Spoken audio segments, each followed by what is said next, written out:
Loyalty is celebrated in business. It signals commitment, stability, trust. Companies reward it, leaders depend on it, cultures advertise it. But loyalty, when left unquestioned, can quietly undermine performance. Not through betrayal, through protection. Loyalty binds people to identity. Strategy requires detachment. When individuals become deeply loyal to a company, a leader, or a legacy decision, objectivity becomes harder. The question shifts from, what is right for the future, to, what protects what we've built? The two are not always aligned. In early stages, loyalty fuels effort. People sacrifice for growth. They endure uncertainty. They protect the vision. But as organizations mature, loyalty often shifts from mission-driven to structure-defending. The company is no longer building something new. It is preserving something existing, and preservation resists change. Deep loyalty creates emotional investment. New strategies may imply that previous efforts were flawed.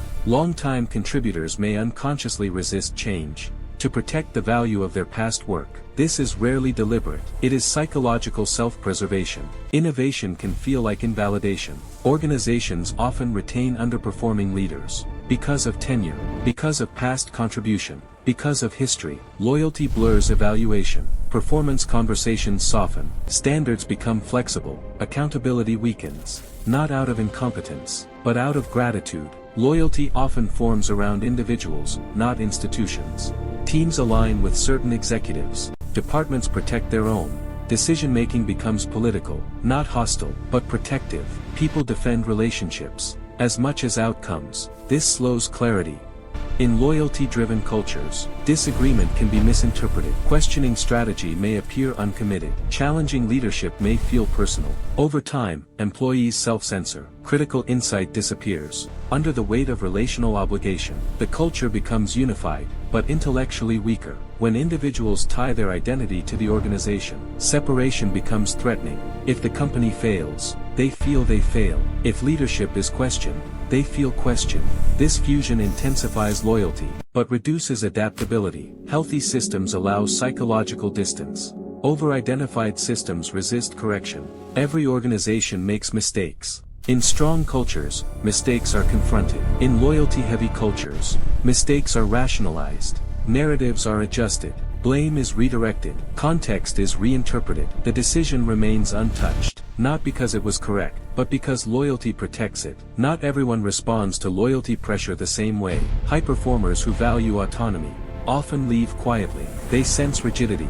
They feel resistance to challenge. They exit without conflict. What remains is a more uniform, but less dynamic workforce. Loyal teams feel stable. Conflict reduces. Alignment increases. Execution becomes smoother. From a leadership perspective, this appears efficient, but smooth execution of flawed strategy is dangerous. Friction, when constructive, protects long-term strength. Commitment is outcome-focused. Loyalty is relationship-focused. Committed employees question strategy. If it strengthens the organization, loyal employees may protect leadership, even when strategy weakens. The distinction is subtle, but critical. Market shifts demand reorganization.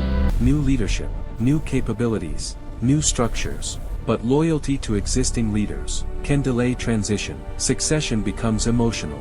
Replacement feels disloyal. By the time change happens, momentum is already lost.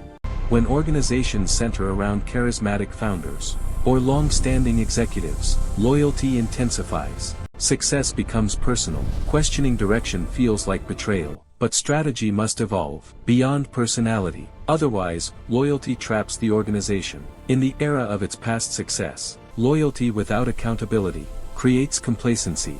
Accountability without loyalty creates fear. Healthy systems balance both. They reward dedication, but measure outcomes objectively. They appreciate history, without being bound by it. The most dangerous phase is not early loyalty. It is late-stage loyalty, when the organization is large, profitable, and emotionally cohesive. At that stage, questioning feels unnecessary. The system appears strong, but adaptability declines quietly. They encourage commitment to purpose, not personalities. They rotate leadership exposure. They normalize respectful challenge. They evaluate performance consistently, regardless of tenure. They separate gratitude from governance. They understand that loyalty should strengthen standards, not soften them. Loyalty feels virtuous, and often, it is. But when loyalty becomes more important than truth, performance, or adaptation, it shifts from asset to liability, not dramatically, gradually. Organizations do not decline